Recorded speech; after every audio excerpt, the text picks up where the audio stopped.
first of all, thank you for taking time out to come on and tell your story. And, one of the things I loved was when we first met a couple of days ago, you said you don't have the typical story, which in my eyes is great, right? It doesn't match up with anybody else that we've really talked to.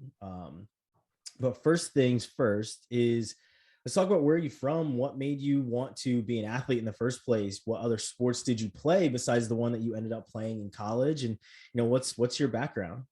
Sure. Well, first off, thanks for having me. It's been fun to get to know you and athletes to athletes. So I was born and raised in Fort Worth. I played as many sports as possible. Sports was my getaway from life, not think about anything, just go have fun. That was my connection to friends. I had friends off teams, but those are really the people that I bonded with, were on my sports teams. I played really anything I could try.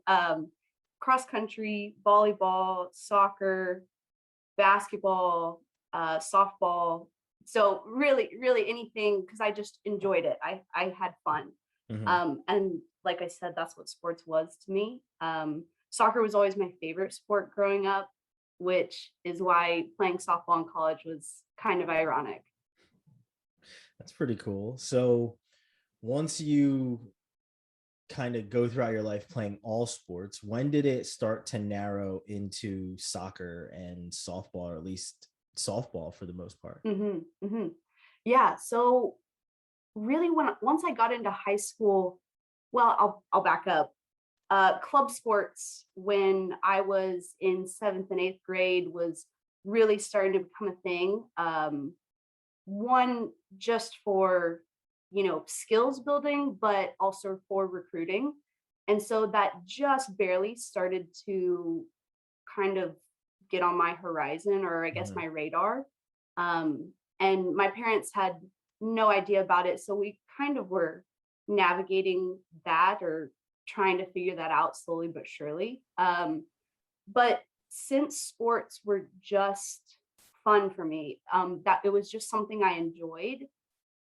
I guess the reason I never saw it leaving my life. And so that's kind of how I moved forward of, well, sure, I want to play in college. I love this. I enjoy it. I don't see my life without it. So it wasn't so much a way to college. It was just, I want to try and keep this for as long as possible. And soccer was always there. Like, that's the sport I started playing at 4 years old. And so it was kind of, closest to my heart. But softball was new to me. I didn't start playing softball until 7th grade. And so I really started picking it up and learning more about the sport, and especially playing, that junior high school level. You start to really get, that kind of sports IQ that people talk about. And, it's softball is a fast sport. There's so many different situationals. And it just kind of sucked me in. So it really surprised me that I continued with softball instead of soccer. But that was why I made that switch, I guess, to continue moving forward with softball instead of soccer. So once you got to high school, were you, or at least that junior high to high school, were you strictly softball at that point? No. So my family, I don't totally remember having a conversation about it, but we had the understanding of, I played sports only in school, only for school teams. I didn't play any outside club once I got into high school, because that, I guess my parents might have been trying to balance my life a little bit better. I didn't want to let go of the other sports that I did still enjoy. And so I was a 3-season athlete my entire high school career. It wasn't until my senior year that I started playing with a club softball team. Because again, we were learning and figuring out, okay, how does recruiting happen now? How I don't see softball leaving my life. So how do I make that continue? Yeah. And so it was a little late. We realized at the time, but those are the choices we made, and I'm happy for it. Yeah. And what sports were you playing? You said you were a 3-season athlete. What sports were they? Yes. Okay. So fall season was volleyball up until my senior year. Senior year, I ran cross country because, again, that's when I started playing club softball. And so it was a lot easier to balance club softball, go with that team, and then run cross country as an individual. In the winter, I played soccer, and then in the spring was softball. Yeah. Mm-hmm. So did you, a lot of athletes, and myself being an athlete as well, like I was a 2-sport athlete, Mm-hmm. and some of the things that you see from coaches now is you have some coaches that say, I want my athletes to be multi-sport athletes. Mm-hmm. And you have other coaches that are saying, if you don't, eat, sleep, and bleed this, you don't really want it. And they want their football players in the weight room and doing all this all the time. And, they want you going to camps and stuff like that when you're playing softball, no matter what it is. And, playing club teams and travel teams and everything else. What were your coaches like? Were they trying to pull you away from these other sports, or did they like the benefit of you getting, the coaching and being a coachable athlete on a lot of levels? Yeah. So I was really fortunate that pretty much every single coach in my life was happy that I was playing other sports. I personally believe in playing multiple sports. I think that makes you stronger. And I think for the general population, that works the best because it's balanced. There's enjoyment, or you get to enjoy what you're doing. And I knew that worked out for me. Again, sports was just something I had fun with. And so that kind of balance, that kind of seasonal change, kept things fresh, kept things moving, and kept me looking forward to things. So I was very lucky in that regard that my coaches were happy and loved that I played as much as I could. Yeah. Now for you, what type of benefits did you see from being a multi-sport athlete? And, do you feel that going from one season to the next kind of kept you focused on improvement, not just athletically, but academically? Because you have to stay on the books just as much in order to be on the field itself. Sure. Yes. Short answer, yes. Let me think about how I want to answer that. I liked it. I don't think I ever necessarily had to change, my academic pace of life necessarily, but it kept it consistent. That I think maybe that's what it created for me. It created consistency rather than, having one season be my heavy season, another season being my off season. I think it kept life so consistent, but varied.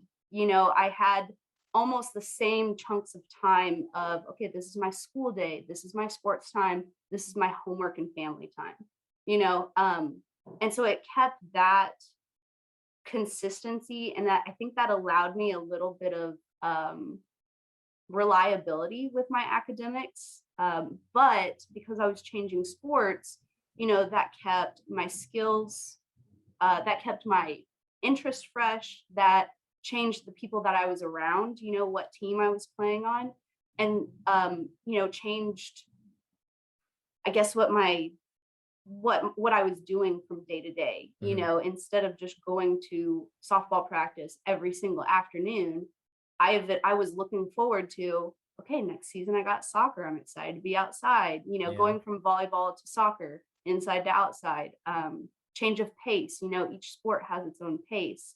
And so it allowed that consistency with variation. Yeah. Now, the area that you grew up in, is it a very high level sports type of atmosphere where you as well as your friends are going from sport to sport and you're around a whole bunch of high level athletes doing the same thing, or are you kind of an outlier in that regard? Hmm.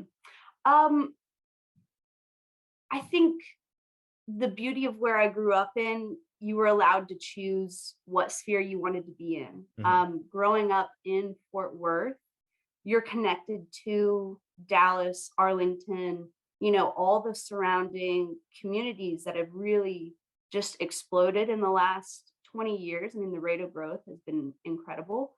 And so, you know, you could choose to stay a little, you could choose to stay in Fort Worth, and kind of um, play play sports at your pace, your speed, find groups who are just, looking to enjoy it, not really push themselves, but just go out and have fun. Or, you could travel across the Metroplex and start looking at um, higher discipline camps, more expensive teams, what have you.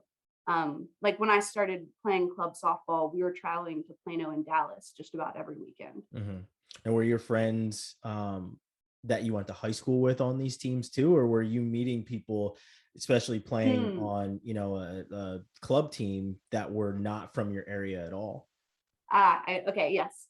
I was the only one on my club team that I knew. I didn't know anybody Yeah. on my club team. There were a couple other people in my grade who played softball on club teams, but we were all on different teams. Um, and I think that's the other thing is people.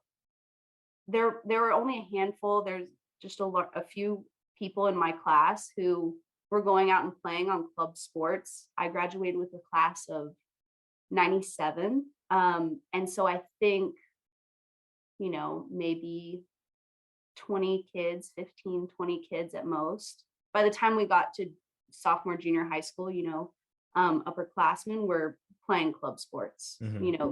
looking to go to a higher level. Yeah. So what made you start playing club sports, seeing as you weren't playing in any type of club sports leading up until your senior year? Right. So it was just that trying to figure out how I was going to keep sports and softball specifically in my life. Um, it it was a recognition that if I'm going to go to the next level, if I'm going to try and play in college at any level, I need to be spending more time with this. And recognizing that the level of coaching that I was getting at that point in time through school, it was great, but it wasn't what I needed at Hmm. the same time. It was a great foundation. It was great people to connect me to other people, but it wasn't as technical as I needed to get, um, or at least the exposure that I needed. Um, as much as I value being a three sport athlete, there is something to say for the amount of time that you put into one, to be able to kind of hone your craft, get better at it. And so that was really what that was I need to spend a little bit more time with this. Um, so how am I going to do that? Yeah. So now that you're starting to focus a little bit more on softball, Hmm. the thought of college has to be in your mind. Obviously, when you get to high school, you start thinking, and you even said already that, I want to do this on the next level. Hmm. When do you start looking at schools? And one of the things is, like you said, you don't have the same type of recruiting story as others. So Hmm. when do you start looking at schools and start putting out feelers and maybe even talking to coaches? Sure. So I think a few factors played into this that make my experience maybe a little bit more different, and arguably why I wouldn't call it a recruiting process. Hmm. Because I started so late on a club team, I didn't have that previous exposure any to anybody on anybody's radar. And because I knew that I wanted to play sports, but I hadn't really thought about what that looked like at the college level either. Um, And then the last thing that played a role into that is I looked for a school that I wanted to go to before I thought about softball at that school. Um, I thought about the type of campus that I wanted to be, the location that I wanted to be. Um, I was putting the student before the athlete. Hmm. Um, and so I think that helped me in the long run. I think that's also why it made it such a different process. Um, I was looking at schools. I knew I wanted to be at a smaller school. I knew I wanted to be a certain distance from home, I guess. And so I started compiling a list of schools um, for their academic side for a whole lot of other reasons before softball. Yeah. Mhm. So with determining all those factors, are you getting calls from coaches? Are you getting emails, letters? Is anything happening? Or is this more so you looking at schools academically before athletically? Hmm. So with the club team that I was on at in my senior year at that time, that summer before my senior year, I had, we went to a few showcases, played several tournaments, that kind of thing. I had probably a few schools, four at most, that were within Texas, within kind of my area, that had reached out to me. And so um, I think that kind of helped maybe my confidence, or maybe just like, okay, this is possible. This isn't just me, wanting just to stay in sports. Like this, I have something's happening here Do you that I remember what can, those schools were? oh, I don't even remember. Yeah. I I think I only went on a tour for one of them. Because again, they didn't fit the profile of school that I wanted to be at. I responded to those coaches. I was very happy to hear from them, but um I I knew that wasn't where I wanted to be. Yeah. And were And they so like Division 1 schools, Division 2? I mean, obviously we'll get to the fact you went Division 3, yeah. but like where were these schools at division wise? Yes. So I think one was a Division 2. The rest were either NAIA or Division 3. Yeah. Hmm. Yeah. And when you start looking at schools that fit your profile of what you want, are you finding that your profile is geared more towards the Division 3 level just from school size and not athletic ability type size? Mm-hmm.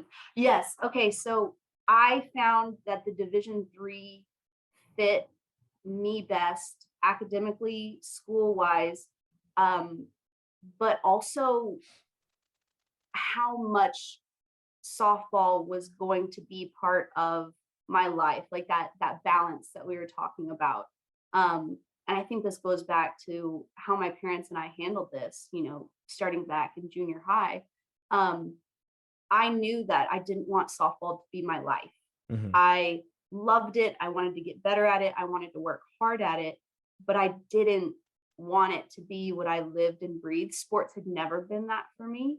And that played a role, that I found that more in, that D3 realm than anywhere else. Yeah. Not to say that we weren't working for something, not that we weren't working to be the best that we could be, but again, that balance of life, of having a social life, being able to take care of academics, and being able to play softball. Mm-hmm. It's pretty cool. Now you end Mhm. up at Rhodes College. Yes. Why did you end up going there? And you said you wanted to be in a certain area too. So did that play into that as well? Yes. So I ended up going, once I had kind of narrowed it down to the schools that I wanted. I created a skills video. I reached out to the coaches, just said, hey, this is me. I'm interested. I've researched your school. Could we set up a tour, a visit? And so I ended up going on 3 visits. all within the same week, which I think was huge just to have them fresh in my mind. Mhm. What But schools three were schools. those? Yes, Berry College in Georgia, Greensboro College, I believe in South Carolina. Don't Mhm. quote me, North or South, and then Rhodes in Memphis. Yeah. Mhm. So roads fit the best for you?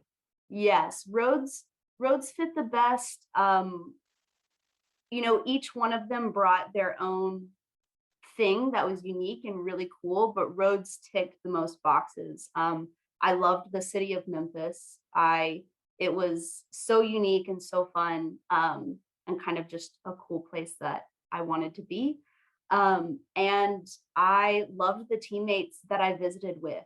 On two of out of the three visits, I did an overnight stay. I stayed overnight at Berry and at Rhodes, and I just loved the teammates. I loved the chemistry at Rhodes, and that spoke to me immediately.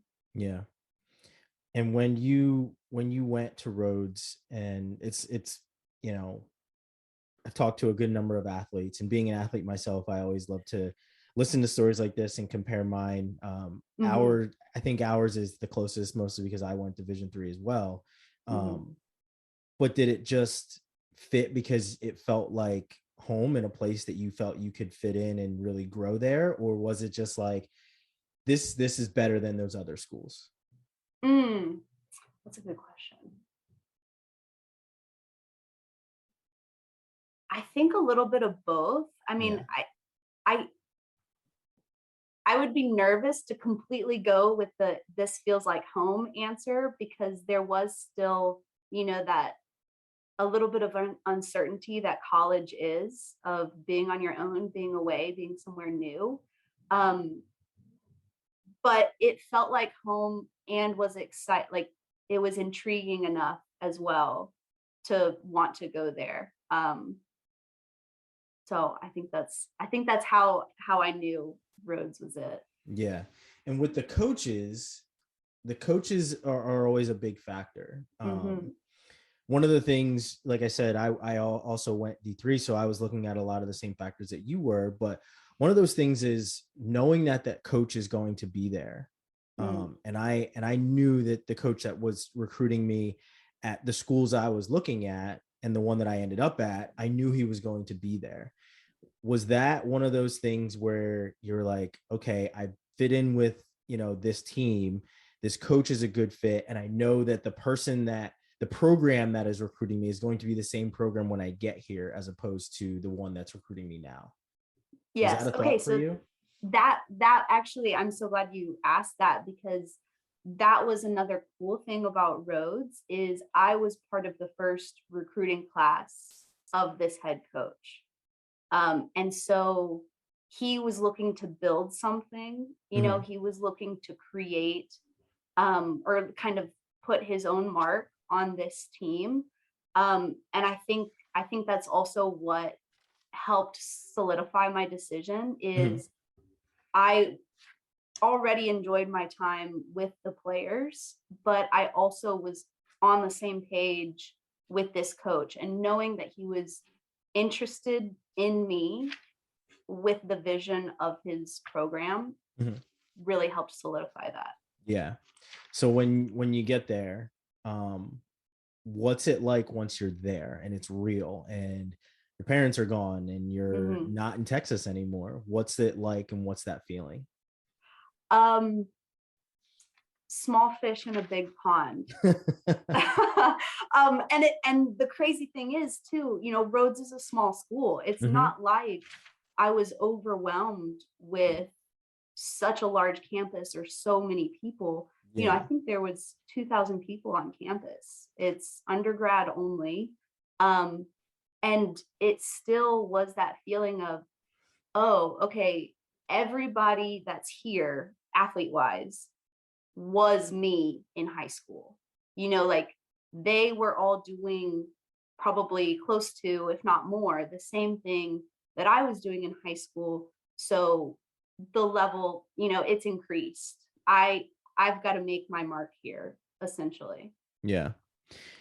How did you do that? Right. Everyone everyone has that culture shock when you get there, and no matter the level, you get to campus and it's like, I was an all-star and I did this, and it's like, well, yeah, so was he, and so was she. Yeah. Like Yeah. they, he's over here picking off guys, getting interceptions and stuff, and she's over here hitting 400. Everyone's like that in high school, and once you get to college, you really have to reinvent yourself. How hard was it for you to kind of become what you ended up being, once you got to Rhodes?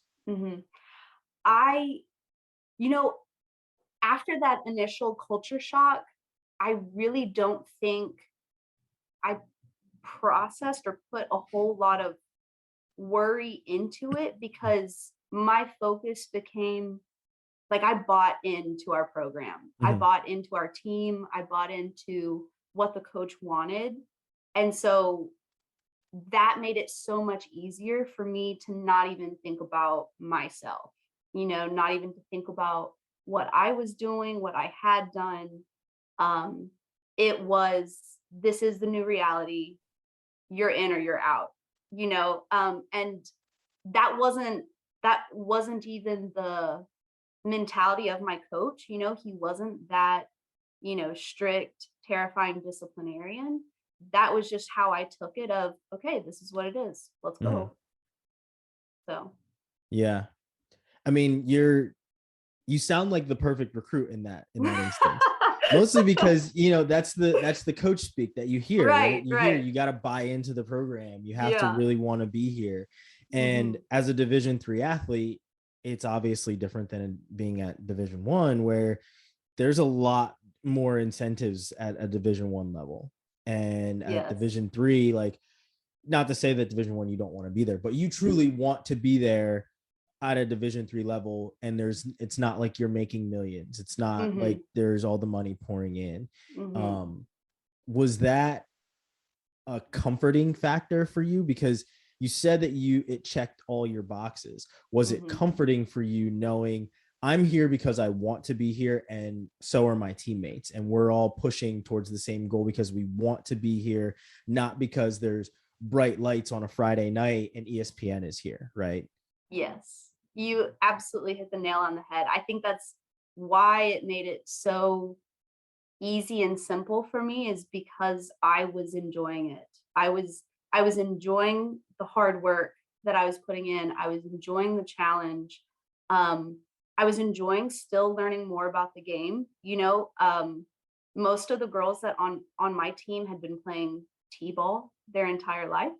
Um, and so it was still fresh for me. I was still kind of just like wide-eyed, um, you know, learning so much and just soaking it all in. Mm-hmm. And I think that made it so fun. I think, and knowing that my teammates, again, like you said, were there doing the exact same thing, even if they might have had a longer history with the sport than I did, they were enjoying, like, we were excited to go to practice together. So that made all the difference in the world. Yeah. And, you know, you touched on it when you were talking about being a three-sport athlete in high school, and hmm knowing that your schedule was always going to be the same. This is when I have volleyball, this is when I have, hmm school, and everything kind of went together. When you get onto a college campus, it changes, because hmm it's not like, oh, I have class at the same time every day.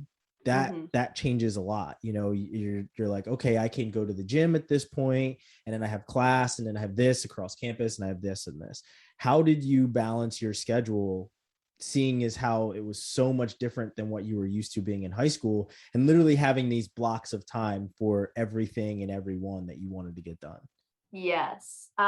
Freshman year was such a weird change with that. So much free time. I had no idea what to do on some days. Some days are busier than others. But I found things to do. I found things to fill my time and how to structure it so that I was most productive, I Mhm. guess. I enjoy being busy for the most part. So the very first semester of college, it's off season for softball in the fall. And so that also, it was less busy. So I really just had classes and off-season practices to kind of introduce myself to this college life. And so that was nice to kind of ease in, I guess. And then when spring semester hit, I actually picked up, so we're in season, and I actually started working an on-campus job. And that actually kind of seems the opposite, but that actually helped me structure my time so much better.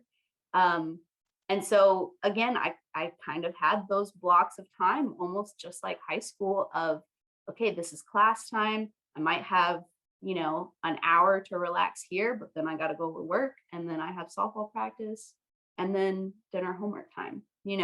And so that helped me structure my days. So yes, the days varied depending on class, and the times might have been different, but I was on the go. I was moving. Yeah. Mhm. Academically, did you know what you wanted to major in coming in, or was that a toss up of, this is what I want to do, and I'm in this class and this kind of sucks and I have to change my major? I know that feeling very Yes. well. So I knew at the time, let's talk about at the time. At the time, I knew what I wanted to major in. I had always had the idea that I wanted to be a teacher. I love working with people. I love teaching things. I love connecting with people that way, whatever sphere it might be in. And so I majored in history. My Rhodes didn't have an education program at that time. They actually introduced it my senior year. And so I know.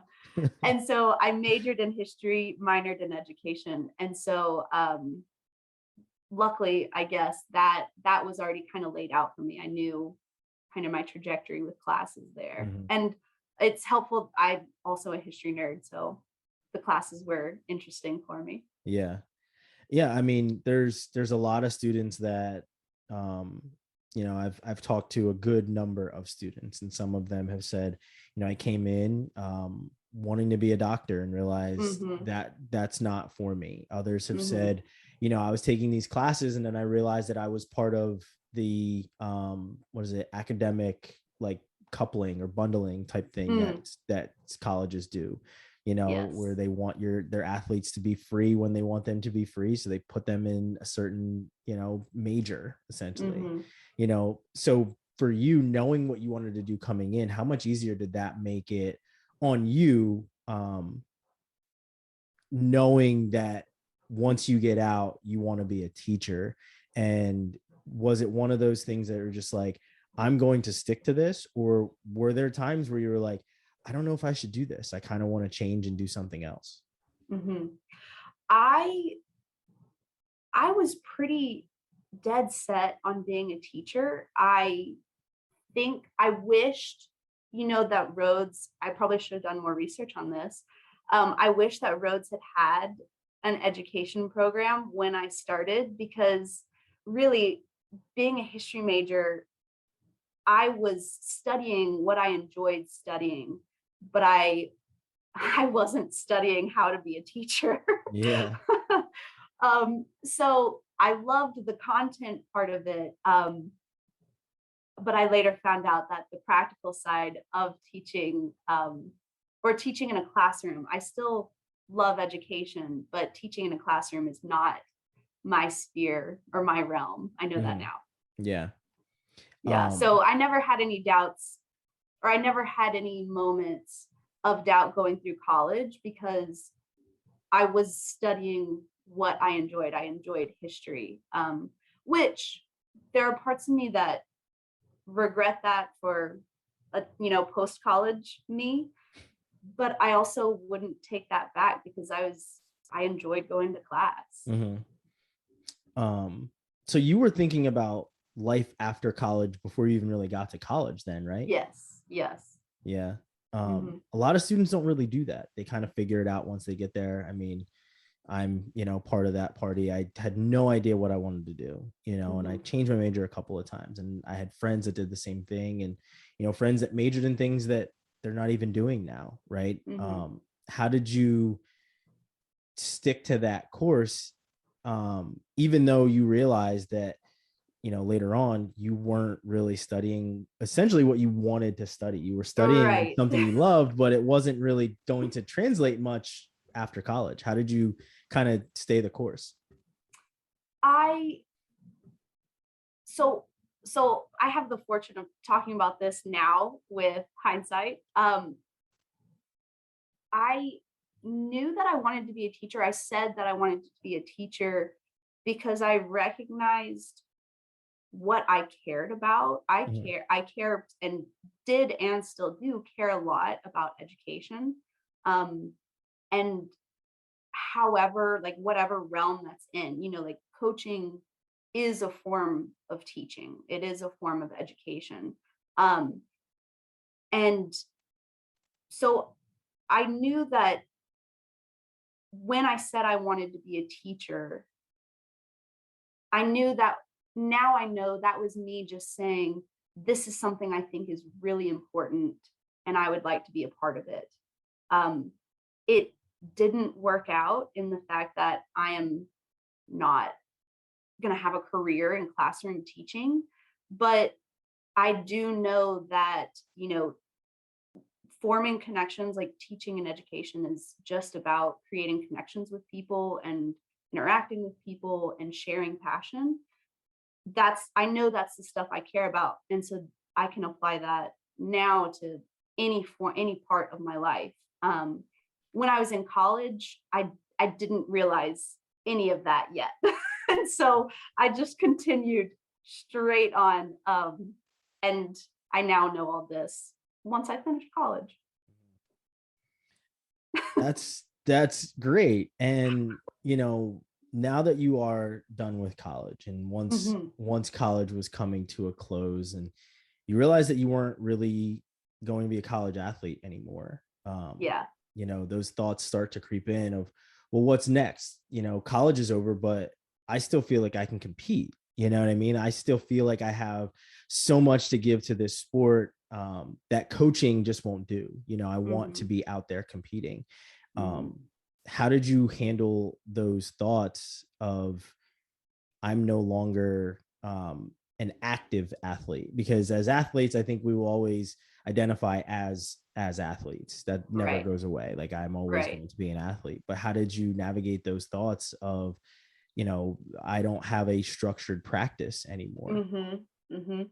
It was it was hard, and it didn't actually hit me until probably a week after my last game. Um, and it really was the thought of not being with my team Mhm. anymore. It was, you know, it was the thought of I'm not gonna have the experience, or I'm not going to go back out and work with these people, bleed with these people, laugh with these people, um, in the same context anymore. And so that was, and I hadn't come up against that. Um, leaving a high school sport is one thing, but leaving a college sport is another. And college athletes say that, and I didn't quite believe anyone until I was there. Yeah. Yeah. Um, so once you're done, what do you do next? What happens after Yeah, college? Where do you go? yeah. Well, I don't know. I think everybody has their own answer. Mine was coaching.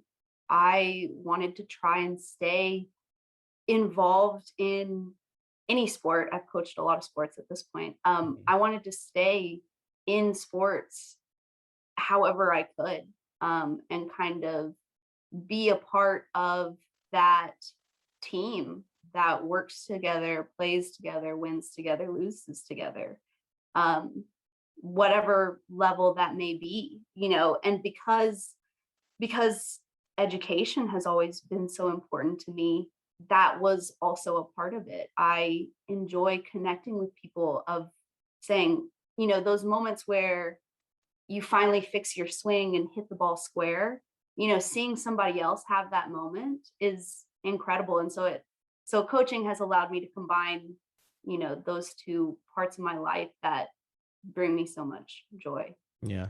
Did you play after college at all? Yes.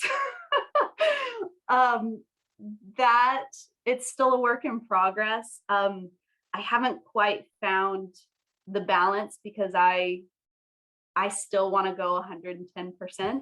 Yeah.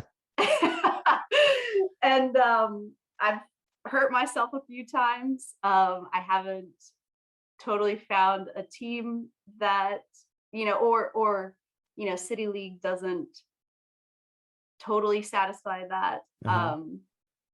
Because there is still that aspect of a group of people all working towards the same goal, Mm-hmm. like that championship, or qualifying, or whatever that is.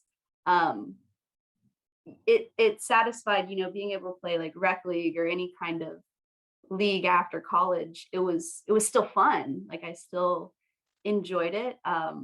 But that's still a work in progress. Yeah. I think Yeah. it always will be. That competitive fire kind of never really goes away. You Hmm. kind of transfer it to other things, and but it never really kind of burns out, I think, for Hmm. any sort of athlete on any level. Right. Speaking from experience, it never really goes away. But that's great. Now let's wrap this up. The Hmm. last question I have, and it's what I ask everyone, is looking back on your career as a student athlete, and you're a coach now. So, Hmm. you know, what's something that you pull from your experience that you tell your athletes, a little nugget of advice that you wish you could have told yourself as a high school or college athlete? What's something that, you tell them all the time? Hmm. Or even something you don't tell them, something that, Yeah, you had yeah. never really thought about. That's a good question. Um I think it's more of, I think the information, the nuggets, whatever, the things that I share are um the things that um either brought me joy, like enjoying time with your teammates, or focusing on the little things in order to build to get the big things better. um that kind of work, that process that sports kind of teaches you. um the other things that I share are what the kind of confidence I think that sports brought me, especially as a female athlete. That was an area that I could work to be the biggest, strongest, fastest. That was something that I did, that I was proud of for myself. And so that's another way that I talk to particularly female athletes of, look, you get to be great. Mhm. You get to just go for it. The worst thing that could happen is you have to you try again, you know. Um it's a great, and I think that's the other thing too. A lot of my high school students right now, or even middle school students, um, are terrified of failure. There's almost an anxiety of not being good at something because they don't want to be made fun of, or I think social media plays a role in that. But that I think sports is so great, and that's what I talk about with them quite a bit, is it's okay. It's okay if you go for it and don't do it well, at least you went for it. Um, so that's been quite a reoccurring conversation I've had with my athletes of late. And